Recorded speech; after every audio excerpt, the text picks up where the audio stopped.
하나님의 말씀을 봉독하겠습니다. 요한복음 17장 13절에서 19절까지의 말씀입니다. 신약성경 177면에 있습니다. 요한복음 17장 13절에서 19절까지의 말씀입니다. 지금 내가 아버지께로 가오니 내가 세상에서 이 말을 하옵는 것은 그들로 내 기쁨을 그들 안에 충만히 가지게 하려 함이니이다. 내가 아버지의 말씀을 그들에게 주었사오매 세상이 그들을 미워하였사오니 이는 내가 세상에 속하지 아니함 같이 그들도 세상에 속하지 아니함으로 인함이니이다. 내가 비옵는 것은 그들을 세상에서 데려가시기를 위함이 아니요 다만 악에 빠지지 않게 보존하시기를 위함이니이다. 내가 세상에 속하지 아니함 같이 그들도 세상에 속하지 아니하였사옵나이다. 그들을 진리로 거룩하게 하옵소서. 아버지의 말씀은 진리니이다. 아버지께서 나를 세상에 보내신 것 같이 나도 그들을 세상에 보내었고 또 그들을 위하여 내가 나를 거룩하게 하오니 이는 그들도 진리로 거룩함을 얻게 하려 함이니이다. 아멘. 요한복음을 보면 예수님께서 공생애를 마무리하시면서 제자들에게 이야기를 들려주십니다. 요한복음은 그것을 13장 31절부터 시작해서 16장 끝절에 이르도록 우리에게 보여주고 있습니다. 이 긴 말씀을 고별설교라고도 부르는데 그 마지막 대목이 16장 33절에 나오죠. 성경을 보시면 이것을 너희에게 이르는 것은 너희로 내 안에서 평안을 누리게 하려 함이라. 세상에서는 너희가 환난을 당하나 담대하라. 내가 세상을 이기었노라 라고 하고 있습니다. 제자들에게 하신 이 말씀은 이제 곧 정말로 실현이 되죠. 몇 장 넘기셔서 20장 19절에 가보시면 이제 예수님의 말씀이 나옵니다. 20장 19절에 보면 며칠 후 죽음을 겪으신 후에 살아나신 예수님께서 제자들을 만나시자마자 바로 이 이야기를 꺼내시죠. 19절입니다. 이날 곧 안식 후 첫날 저녁 때에 제자들이 유대인들을 두려워하여 모인 곳에 문들을 닫았더니 예수께서 오사 가운데 서서 이르시되 너희에게 평강이 있을지어다. 이 말씀을 하시고 손과 옆구리를 보이시니 제자들이 주를 보고 기뻐하더라. 예수께서 또 이르시되 너희에게 평강이 있을지어다. 아버지께서 나를 보내신 것 같이 나도 너희를 보내노라. 약속대로 정말 평강을 선사하시고 있습니다. 어떻게 그렇게 하실 수 있었는가? 이 약속을 이루실 수 있었던 이유는 다시 16장 33절로 와보면 그 이유가 이렇게 나와 있죠. 너희로 내 안에서 평안을 누리게 하려 함이라. 내가 세상을 이기었노라 라고 말씀하셨습니다. 그러니까 이 약속이 이루어진 것은 예수께서 세상을 이기셨기 때문이죠. 자, 승리란 싸움, 전투, 전쟁 같은 것을 전제로 하는 것이니까 지금 예수님과 세상 사이에 싸움이 펼쳐졌던 것입니다. 그리고 예수님께서 세상을 이기셨기 때문에 이제 제자들에게 오셔서 약속하신 평안을 말씀하실 수 있으셨던 것이죠. 그런데 바로 이런 일이 이루어지기 직전에 예수님께서는 제자들에게 긴 말씀을 하신 이후에 새삼스레 기도를 시작하고 있습니다. 그것이 17장의 내용이죠. 방금 읽었던 16장 33절의 결론을 보면 이제 이야기는 정해진 수순을 밟아 예수님께서 승리를 이루시는 것으로 이어지면 될 것 같습니다. 자, 요한복음 여러 곳에서 강조되었듯 예수님과 아버지의 관계는 하나됨이라고 불리는 것이었습니다. 그 관계는 아주 공고한 것이어서 새삼스럽게 무슨 조율 같은 것이 필요한 것이 아니었죠. 그렇게 한 마음이었습니다. 그러니까 이제 예수님께서 뜻하신 바가 있으시면 바로 이를 이루시면 될 것을 왜 여기서 기도를 하셔야 했던 것일까 하고 물을 수 있는 것이죠. 바로 이와 같은 질문을 해보면 예수님께서 이 자리를 빌어서 이 기도를 통해 대체 무슨 일을 하려고 하시는 것인가를 제자들과 또 우리에게 좀 더 소상히 밝혀주신다고 할 수 있겠습니다. 바로 평안을 가져다주는 그 승리의 성격이 무엇인지 이 기도를 통해 우리가 배울 수 있는 것이죠. 17장 1절로 가보면 예수님께서 기도하시는 상황이 이렇게 묘사되고 있습니다. 예수께서 이 말씀을 하시고 눈을 들어 하늘을 우러러 이르시되 아버지여 때가 이르렀사오니라고 이제 기도를 시작하십니다. 자, 예수님은 13장 앞부분에서부터 우리가 보았던 것처럼 제자들과 함께 저녁도 드셨고 또 그들의 발도 씻겨 주셨고 그리고 줄곧 제자들과 함께 하시며 그들에게 말씀을 하시던 중이었습니다. 이제 말씀을 다 마치셨으니 제자들을 해산하고 쉬게도 하실 것 같은데 옆에 그들을 그대로 둔 채 눈을 하늘로 돌리셨다고 말하고 있죠. 자, 우리도 잘 아는 산상수훈에서 예수님께서는 기도에 대해서 이렇게 가르치신 바가 있습니다. 너희는 사람들 눈에 띄지 않는 골방에 가서 기도하여라 라고 말씀하셨죠. 그런데 지금 여기서는 제자들 다 들으라고 하시는 것처럼 그렇게 기도를 하고 계십니다. 굳이 무슨 기도를 하는지를 제자들에게 보여주고 계신 것이죠. 물론 예수님께서 지금 산상수훈에서 경계하셨던 것처럼 위선자들처럼 무언가를 뽐내려고 제자들 앞에 기도하는 모양을 취하시는 것은 아니었을 것입니다. 그럼 대체 무슨 의도로 이 기도의 자리에 제자들을 동석시키고 있는 것일까? 자, 예수님의 이 기도의 시작을 보며 제자들은 무슨 생각을 했을까 짐작해 볼 수 있습니다. 아니, 지금까지 예수님과 우리들만 있는 줄 알았더니 여기 또 누가 있었단 말인가 하는 그런 생각이 새삼스럽게 들기도 했을 것입니다. 예수님께서 기도하시는 것을 보고 여기는 지금 우리만 있었던 것이 아니라 아버지도 계셨구나. 예수님께서 아버지라고 부르신 그 하나님께서도 이 자리에 함께 계셨구나를 실감하게 되었을 것입니다. 그러니까 이제까지 길게 제자들과 대화를 하셨다면 이제 예수님께서는 하늘 아버지와 대화를 시작하고 계신 것이죠. 그리고 이 대화 내용을 제자들의 귀에도 들리게 하십니다. 자, 예수님의 인생에서 지금은 여느 시간과는 같은 때가 아닙니다. 어떤 중요한 이야기가 나올 만한 기도의 자리인데 바로 이 중요한 이야기, 기니 하는 이야기에 제자들을 초대하고 계신 것이죠. 자, 그럼 대체 무슨 이야기가 하늘 아버지와 오가게 될 것인가? 17장의 내용을 대략 구분해 보면 세 부분으로 나눠볼 수 있습니다. 1절에서 5절까지는 서론격으로 예수님 자신에 대한 이야기를 하십니다. 그리고 6절에서 19절까지가 본론인데 여기에는 아버지께서 자기에게 주신 이들이라고 불리는 제자들에 대한 내용이 담겨 있죠. 그리고 20절에서 26절까지는 마무리 부분으로 제자들을 통해 또 예수님을 믿게 된 사람들에 대한 이야기가 나옵니다. 그러니까 분량을 보아도 제자들에 대한 이야기가 이 기도의 대부분을 차지한다고 말할 수 있겠습니다. 이들이 정말 그렇게 귀중했던 것인지 이 중요한 순간에 아버지께 기도하며 이들 얘기를 계속하고 계신 것이죠. 다시 1절을 보시면 기도는 이렇게 시작합니다. 아버지여 때가 이르렀사오니 아들을 영화롭게 하사 아들로 아버지를 영화롭게 하게 하옵소서. 자, 때가 되었다고 하니 어떤 일의 절정에 이르는 것 같습니다. 자, 그런데 여기서 오가는 말은 영광이죠. 그러니까 영광은 빛나는 어떤 것을 뜻합니다. 성경에 보면 하나님의 하나님다우심이 드러나는 것을 영광이라고 보통 표현해 왔죠. 그러니까 이제 이 때가 무르익은 이때에 하나님의 하나님다우심, 곧 이 아들께서 늘 아버지라고 불렀던 분의 아버지다움이 드러날 것이라고 여기 말하고 있는 것입니다. 이 영광이란 말은 4절과 5절에서도 다시 반복되고 이제 이야기는 제자들에 대한 것으로 넘어가게 되죠. 그러니까 예수님께서 제자들을 언급하는 이 기도의 분위기는 영광이란 말로 물들어 있다고 말할 수 있겠습니다. 6절부터 보면 제자들에 대한 예수님의 태도가 나오죠. 자, 이제껏 제자들의 모양을 보면 제자들은 예수님께서 하려고 하시는 바를 잘 이해하지 못했습니다.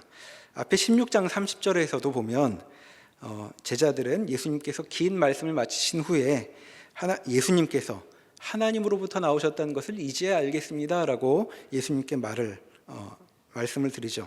그런데 그 말을 듣고 예수님께서는 너희가 곧 나를 버리고 다 도망갈 것이다 라고 말씀하십니다.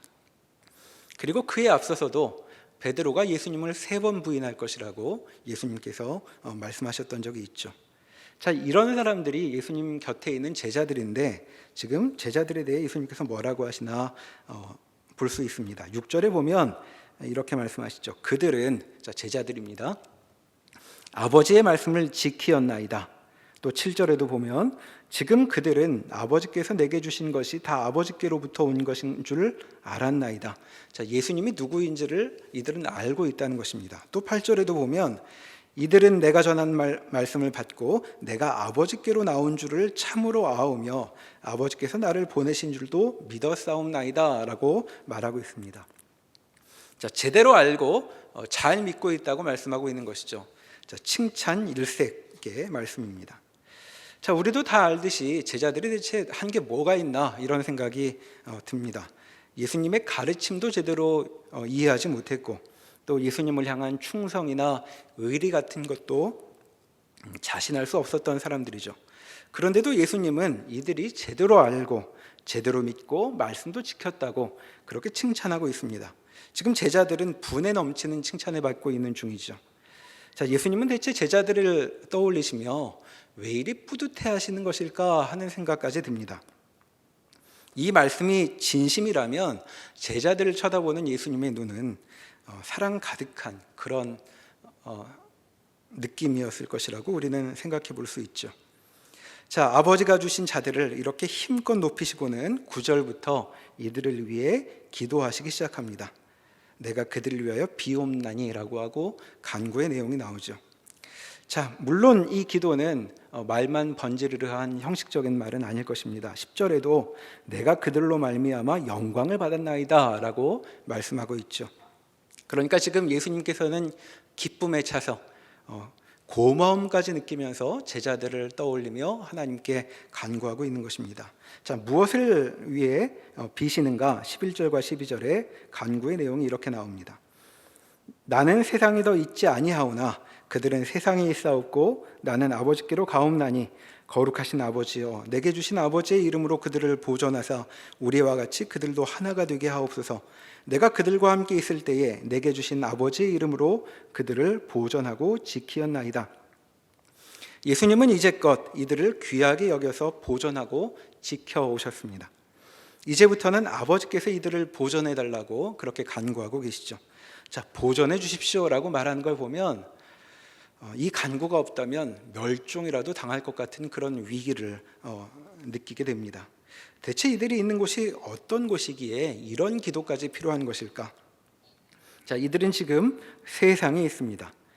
세상은 참 무서운 곳이어서 예수님께서 함께 하실 때에도 내내 이들을 보호하고 지키셔야 했던 모양이죠.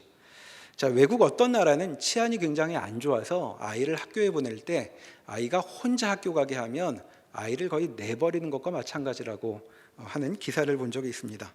마치 세상은 그런 곳인 것 같죠. 예수님은 그런 곳에서 제자들과 함께 하시며 이제껏 내내 그들을 지켜오셨던 것입니다. 그런데 이제 예수님께서는 혼자 떠나시겠다고 합니다. 그럼 제자들은 어떻게 될 것인가? 여기 남겨지겠죠. 우리 같으면야 이렇게 부족한 제자들을 내버려 두지 않고 데려갈 것 같습니다. 그런데 예수님께서는 우리 생각과는 다른 이야기를 여기 이어가시고 있습니다. 예수께서는 태초부터 아버지와 누리던 영광으로 복귀하실 것이라고 말씀합니다. 그렇게 좋은 데로 가시면서 그분을 따르던 이 사람들은 여기 적대적인 세상에 버려두겠다고 말씀하고 있는 것입니다.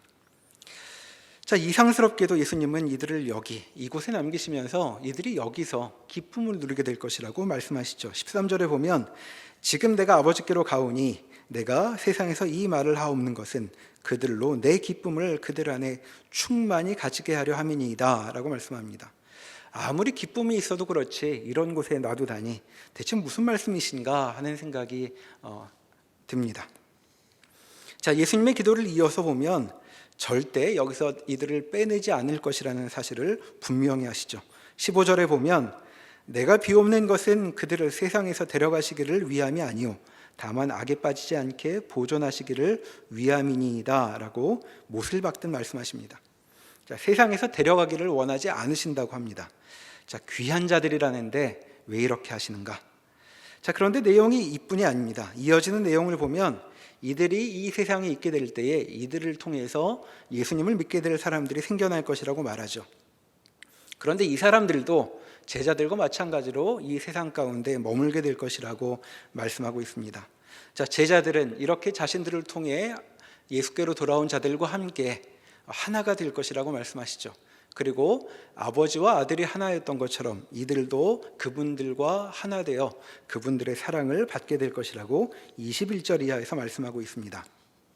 21절의 말씀을 보면 아버지여 아버지께서 내 안에 내가 아버지 안에 있는 것 같이 그들도 다 하나가 되어 우리 안에 있게 하사 세상으로 아버지께서 나를 보내신 것을 믿게 하옵소서. 내게 주신 영광을 내가 그들에게 주었사오니 이는 우리가 하나 된 것 같이 그들도 하나가 되려 함이니이다. 그들로 온전함을 이루어 하나가 되게 하려 함은 아버지께서 나를 보내신 것과 또 나를 사랑하심 같이 그들도 사랑하신 것을 세상으로 알게 하려 함이로소이다. 자, 여기 이들이 앞으로 누리게 될 하나됨과 사랑받음에 대한 이야기를 거듭 말씀하시는데 이렇게 사랑을 말씀하시는 중에 갑자기 세상이 언급되고 있습니다. 자, 하나님이 그들을 사랑하신 것을 세상으로 알게 하려고 하신다고 말씀하시죠. 자, 세상이 과연 이 사실을 알아야 하는가? 알아서 뭘 할까? 그런 생각이 듭니다. 자, 하나 된 사랑을 말하는 이 영광스러운 순간에 하나님과 사랑을 나누면 되지 대체 세상은 왜 거론되는 것일까 하는 물음을 갖게 되는 것입니다. 자, 예수님의 말씀을 그대로 따라가 보면 예수님은 지금 세상으로 하여금 자기는 갖지 못한 그런 하나님과의 언합을 보며 부러워하게 만들려고 하시는 것처럼 보입니다. 곧 세상한테는 너희는 이런 거 없지 라고 약 올리시는 것처럼 그렇게 읽히기도 하죠. 자, 앞에서 예수님은 내가 세상을 이기었노라 라고 말씀하신 바 있습니다. 자, 예수님이 세상을 이기신다는 것이 바로 이런 것인가 하는 생각이 듭니다. 자, 하나님과 하나 되었다는 무리를 눈앞에 두고 약이 올라서 펄펄 뛰는 세상. 자, 이런 모습이 예수님이 말씀하시는 승리인가 싶기도 하죠. 자, 이렇게 말하면 유치해 보이지만 사실 우리가 생각하는 승리는 대개 이런 것이라고 말할 수 있겠습니다. 자, 우리가 누구를 이기고 싶다고 생각할 때 그 사람을 때려 눕히겠다고 생각을 하는 것은 아니죠. 아마 우리가 떠올리는 최고의 그림은 그 사람이 겉으로는 내색을 하지 못하면서 속으로는 부러워 죽을 것 같이 만드는 것, 그것이 우리가 생각하는 승리일 것입니다. 그러니까 하나님과 예수님도 지금 우리 같은 그런 아주 고소한 그런 승리를 이루려고 하시는 것인가 하는 생각이 드는 것이죠. 그러니까 우리가 여기서 묻게 되는 질문은 이런 것입니다. 예수님은 그리고 하나님은 대체 세상과 뭘 하려고 하시는 것인가 하는 질문이죠. 자, 이 질문에 답을 얻기 위해 우리는 요한복음의 가르침 몇 군데를 다시 떠올려 보아야 할 것입니다. 자, 예수님께서는 과연 어디에 오셨던 것인가? 요한복음 3장의 말씀을 찾아보시겠습니다. 요한복음 3장 16절부터의 말씀을 함께 보시겠습니다. 제가 16절부터 몇 절 읽겠습니다. 하나님이 세상을 이처럼 사랑하사 독생자를 주셨으니 이는 그를 믿는 자마다 멸망하지 않고 영생을 얻게 하려 하심이라. 하나님이 그 아들을 세상에 보내신 것은 세상을 심판하려 하심이 아니요 그로 말미암아 세상이 구원을 받게 하려 하심이라. 그를 믿는 자는 심판을 받지 아니하는 것이요 믿지 아니하는 자는 하나님의 독생자의 이름을 믿지 아니하므로 벌써 심판을 받은 것이니라. 그 정죄는 이것이니 곧 빛이 세상에 왔을 때 사람들이 자기 행위가 악함으로 빛보다 어둠을 더 사랑한 것이니라. 자, 예수님께서 들어오신 세상은 어떤 곳인가? 17절에서 말하듯 그 세상은 구원이 필요한 곳이라고 말하고 있습니다. 왜 구원이 필요한가? 그것은 18절에서 말하듯 벌써 심판을 받았기 때문이죠. 그러니까 세상은 이미 심판을 받은 상태입니다. 그러니까 예수님이 오시니까 세상은 그제야 새삼스럽게 그분을 믿을지 안 믿을지를 선택할 수 있는 그런 중립적인 상태에 놓였던 것이 아니죠. 자, 예수님은 처음부터 그분이 오신 곳이 망가져 있는 곳임을 잘 알고 계셨습니다. 그러니까 하나님이 사랑하신다는 이 세상은 사랑받을 만한 곳이 아니라 하나님께 적대적인 이미 심판받은 그런 곳이라는 사실을 요한복음은 처음부터 분명히 밝히고 있죠. 자, 그러니 이런 세상에서 만날 사람들이 어떤 불효인지는 어렵지 않게 예측할 수 있습니다. 자, 6장으로 넘어가 보시면 요한복음 6장에 오병이어 사건이 나오죠. 자, 여기에 그 예수님을 정말로 열심히 따랐던 사람들이 등장합니다. 예수님께서 이들을 먹이시자 이런 분은 놓칠 수 없겠다고 결사적으로 예수님을 추적하여 찾아낸 사람들이 나오죠. 자, 이 사람들을 앞에 만나시고 나서 35절에 보면 6장 35절입니다. 예수님께서 이들에게 말씀하시죠. 나는 생명의 떡이니 내게 오는 자는 결코 줄이지 아니할 터이요 나를 믿는 자는 영원히 목마르지 아니하리라. 그러나 내가 너희에게 이르기를 너희는 나를 보고도 믿지 아니하는도다 하였느니라. 아버지께서 내게 주시는 자는 다 내게로 올 것이요 내게 오는 자는 내가 결코 쫓아내지 아니하리라. 자, 여기 이 사람들처럼 예수님을 열성적으로 쫓아다니는 사람이 없습니다. 자, 그런데 이런 자들조차 예수님은 믿지 아니하는 자들이다라고 말씀하고 계시죠. 자, 그러니 예수님께서 뭘 주겠다고 하시지만 받을 사람이 없습니다. 왜냐하면 그거를 받겠다고 올 사람이 없기 때문이죠. 아무리 열심히 예수님을 따르는 사람들조차도 예수님께서 주시는 것을 받을 수 없는 자들이라고 여기 얘기하고 있는 것입니다. 자, 예수님은 아무도 내쫓을 생각이 없으시죠. 하지만 그분을 받아들이는 사람이 없습니다. 자, 이어지는 41절 이하를 보면 예수님께서 당신을 하늘에서 내려온 떡이라고 말씀하십니다. 그랬더니 사람들이 미친 거 아니냐고 수군거리며 말하죠. 그랬더니 43절에 예수님께서 또 이렇게 말씀하십니다. 예수께서 대답하여 이르시되 너희는 서로 수군거리지 말라. 나를 보내신 아버지께서 이끌지 아니하시면 아무도 내게 올 수 없으니 오는 그를 내가 마지막 날에 다시 살리리라. 자, 이 초대가 예수님은 얼마든지 받아들이시겠다고 하는데 이 초대가 얼마나 절망적인가 하면 아버지께서 이끌지 아니하시면 아무도 못 온다고 말하고 있습니다.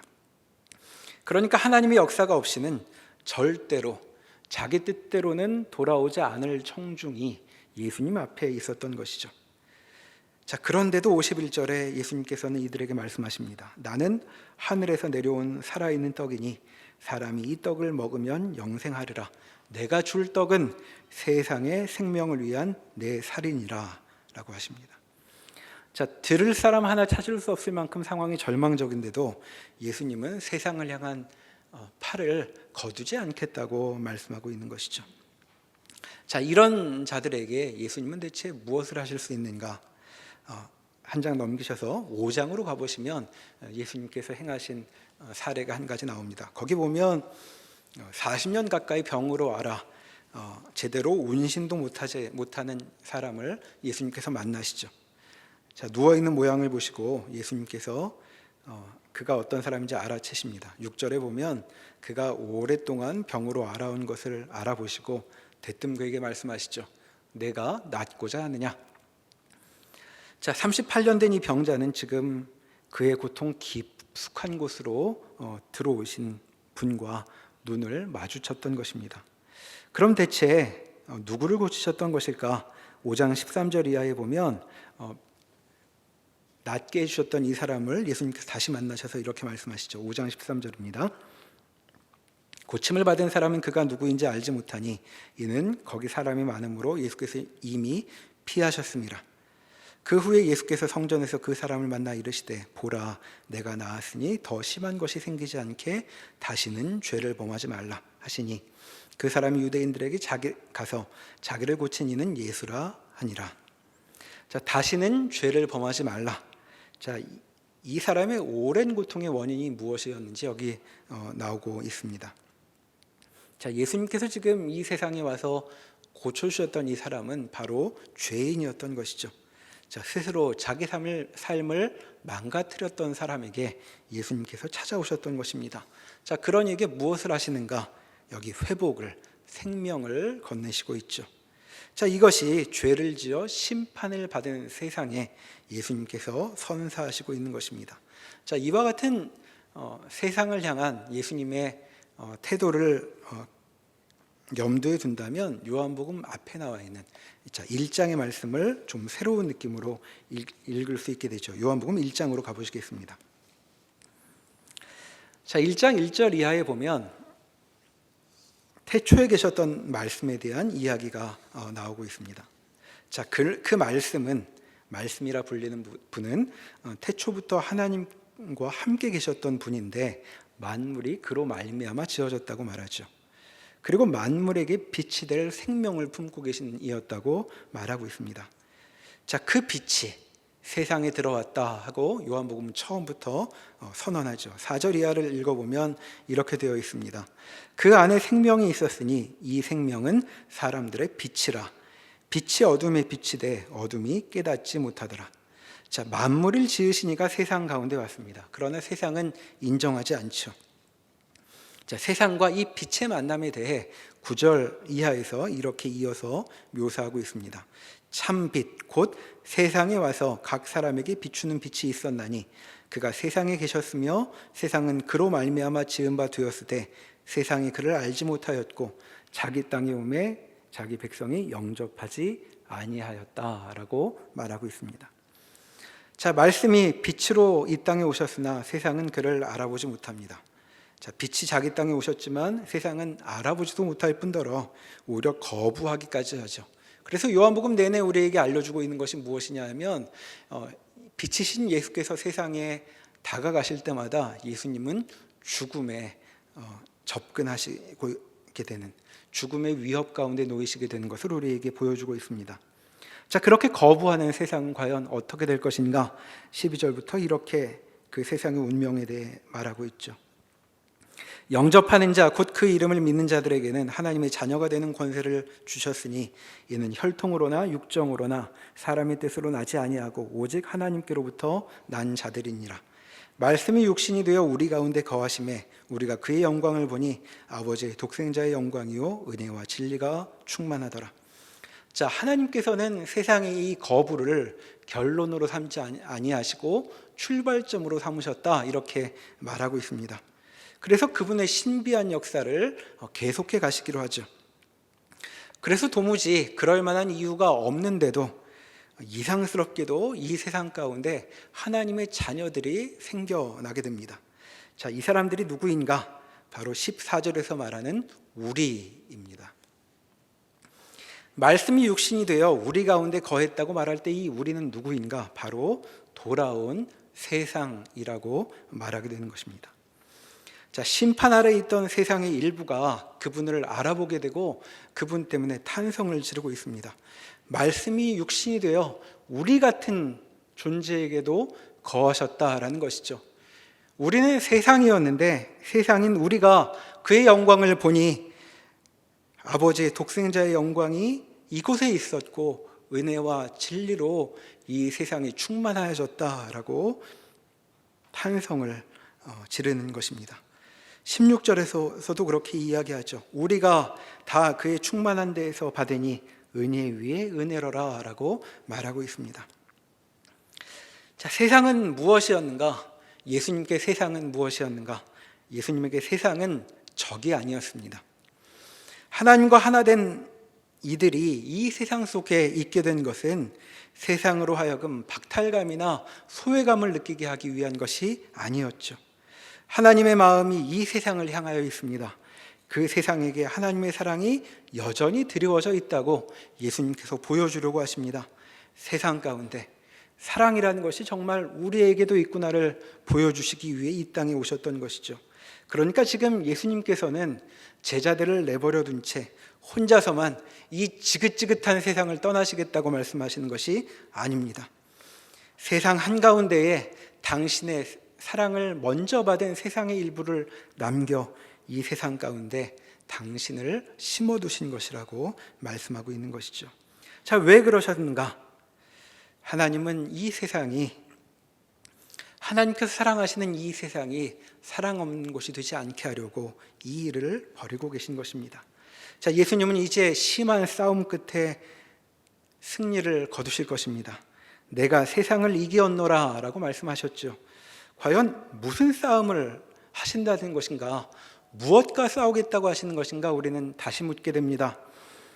예수님께서는 지금 세상을 죽여 없애려고 하시는가? 아니지요. 예수님은 지금 세상의 사랑 없음과 싸우고 계십니다. 아니, 사랑이 없는 세상과 싸우고 계신 것이죠. 자, 사랑이 무엇이라고 이렇게 사랑하시는 것일까 싶습니다. 자, 너무 이 말이 흔히 쓰여서 우리에게는 감이 잘 오지 않으니 우리 수준에 맞춰 관심이란 말로 바꿔봐도 좋겠습니다. 자, 우리는 사람들의 무관심에 마음이 상합니다. 마음이 많이 가난해서 우리 마음은 아주 작은 것으로도 움직이게 되죠. 뜻밖의 따뜻한 말 한마디를 들을 때 하루는 살만해집니다. 그리고 누군가 내미는 껌 한 개에도 우리 마음은 녹아 부드러워지기도 하죠. 자, 이런 우리에게, 아니 세상에게 하나님께서 예수님을 보내신 것입니다. 그렇게 겨우 껌 한 개에도 마음이 녹아내리는 그런 세상을 향해 너희가 받을 것은 그런 껌 하나 말 한마디가 아니라고 지금 말씀하고 계신 것입니다. 그래서 지금 예수를 따르는 자들이 이 황폐한 세상 한가운데 서 있게 하시는 것이죠. 자, 이 사람들, 예수님의 제자들은 누구입니까? 세상의 일부였던 이들, 곧 세상이었던 자들입니다. 그렇게 세상으로부터 하나님의 사랑으로 돌아온 자들이었기 때문에 제자들을 바라보는 예수님의 눈이 그렇게 흐뭇했던 것이죠. 예수님은 제자들을 그저 마음에도 없이 띄워주셨던 것이 아닙니다. 이들은 누구인가? 이 세상에 드리운 하나님의 사랑을 증거하는 사람들이었던 것이죠. 그리고 이제 이 사람들은 바로 이 세상 한가운데에서 실감하게 될 것입니다. 자기들만이 하나님의 사랑의 대상이 아니라는 사실을 깨닫게 될 것이죠. 그분의 사랑은 더 크고 더 큰 것이어서 이런 것도 하나님께서 눈여겨보시는구나, 내가 태어난 이 음울한 곳에도 하나님의 관심과 사랑이 있구나 하는 사실을 몸소 체감하게 될 것입니다. 아니, 이게 대체 웬 사랑이란 말인가 하는 탄성이 바로 이곳에서 울릴 수 있는 것이죠. 이제 여기 이 연약한 자들로 시작된 이 한 걸음이 2000년 후 여기까지 밀고 들어왔습니다. 제자들을 향해 예수님께서 말씀하셨습니다. 이것을 너희에게 이르는 것은 너희로 내 안에서 평안을 누리게 하려 함이라. 자, 이 평안을 누릴 너희는 17장 6절에 보면 세상 중에서 내게 주시는 사람들이라고 그렇게 다시 언급되었죠. 세상에서 불러낸 너희에게 평안을 주시겠다고 말씀하시는 것입니다. 예수님은 자기 편 몇몇을 모아서 이들에게만 비밀리에 무엇을 건네시려고 하지 않습니다. 이 말씀은 세상의 일부였던 제자들을 통해 세상 곳곳에서 울려 퍼질 것입니다. 이렇게 세상 어디에나 평안의 소식이 들려오고 있습니다. 예수님을 따르는 자들이 이 세상 속에 거하여 하나님의 말씀에 증인이 됩니다. 이들의 존재 자체가, 아니 이들을 통하여 믿은 우리들의 존재 자체가 이 세상 가운데 하나님께서 주시는 메시지를 증언하고 있습니다. 너희는 버림받지 않았다. 외롭고 쓸쓸한 이 땅에서 허망한 데 이르지 않게 될 것이다. 너희에게도 평안이 임할 것이다. 심지어 너희가 하나님을 배반하여 그분을 적대하고 있으나 너희도 하나님께로 돌아와 그분과 화목함을 소망할 수 있게 되었다라고 우리가 증언하고 있는 것입니다. 이것이 바로 이 세상을 향한 하나님의 복음인 것이죠. 이 기대치 않던 일이 바로 이 기도를 통해 밝혀지고 있습니다. 이 놀라운 일이 세상이었던 우리에게 벌어진 것이라고 우리에게 새삼스럽게 가르쳐주고 있는 것이죠. 그러니 이제 우리도 이 놀라운 일을 세상에 선포하며 세상을 향해 손을 내밀라고 주께서 말씀하십니다. 예수님을 따르는 자들을 통해 세상에는 언제나 하나님의 손길이 드리워져 있을 것입니다. 하나님의 선한 손길이 다시 한번 기회를 주시는 하나님의 은혜가 이 세상을 향해 내밀어지고 있는 것이죠. 이것이 우리 삶의 의미라고도 말할 수 있겠습니다. 이렇게 빛이신 분께서 어둠을 깨트리고 승리하실 것이라고 이 기도를 통해 제자들의 귀에 울려주시고 있습니다. 이것이 지금 우리에게도 들려지는 우리가 받은 복음이며 우리를 통해 세상에 전하여질 복음일 것입니다. 우리 모두가 이와 같은 소식을 받아 사는 사람으로, 그런 사람으로 누리는 기쁨이 우리 인생에 가득하기를 소망합니다. 기도하겠습니다. 하나님, 저희의 눈으로 볼 때 이 세상에 사랑을 받을 만한 사람들이 많지 않습니다. 우리 눈에도 이 세상에는 온통 심판받고 그렇게 산 대가를 받아야 할 사람들이 가득한데, 예수님께서는, 그리고 하나님께서는 이 세상을 향해 사랑을 주겠다고 말씀하십니다. 세상은 예수님을 적대해도 예수님께서 그 세상을 다 끌어안아 사랑하시겠다고 말씀하십니다. 그래서 세상이었던 저희도 주님의 부름을 받아 여기에 모였습니다. 우리 인생에, 그리고 우리가 살아가는 이 세상 가운데 드리운 하나님의 사랑과 은혜가 얼마나 큰 것인지 알아보고 기뻐하는 저희가 되도록 저희의 눈을 열어주시옵소서. 예수님의 이름으로 기도합니다. 아멘.